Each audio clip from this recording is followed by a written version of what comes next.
I think this is like my second home. Sometimes my wife says this is my first home anyway. Seth Agyeman is a biomedical scientist at Ghana's premier teaching hospital, Kolebu, located in the capital city of Accra. His colleagues describe him as the man after infectious diseases. I think it's my calling. I love to help viruses adapt to situations. So probably the information we have on the internet from China and other places, how patients are responding to this infection might not be the same as we have in Ghana. So it's always better for me to get to see patients to see how they're faring.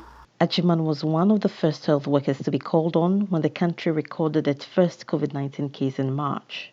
I'm sort of involved in IPC, case management, laboratory sampling, doing home visits of discharged patients, sampling of contacts of some of our clients in the hospital, and a small bit of testing at Noguchi Memorial Institute for Medical Research. After that, I moved back to Kolebu to do my routine work of HIV diagnosis and immunology. But this is not his first encounter with a dangerous virus. The 36-year-old has been at the front line, treating two deadly viruses in less than a decade, the Ebola virus and now coronavirus. In 2014, Agyeman was deployed to the worst-affected countries during the Ebola epidemic in West Africa. He worked in Liberia and Sierra Leone during the outbreak. What we saw with Ebola, COVID comes no near to Ebola. Ebola was terrible. Anytime I remember my stint with Ebola, I thank God for my life and the life of other colleagues who came home. Are they the same things you guys were doing during Ebola, or these are new things to tackle COVID? You see, Ebola was a hemorrhagic infection. Corona is respiratory disease. So route of transmissions are different. Ebola, as soon as you had the infection, your symptoms will give you up. Looking at COVID, majority of our patients are asymptomatic. They are not coughing, they are not sneezing, there's no temperature, fever.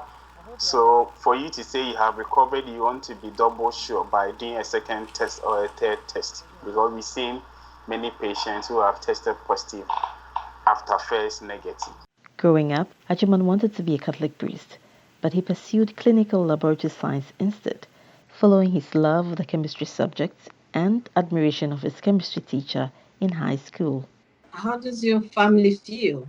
You always surrounded by infectious and deadly diseases. I remember when I was going for Ebola, I told my brothers. I honestly didn't tell my parents because I know how they will feel until I had a tinge of exposure where I thought I could be testing positive. So I had to now tell them the truth that I'm here. Unfortunately, my wife is a biochemist, so she understands base science and everything.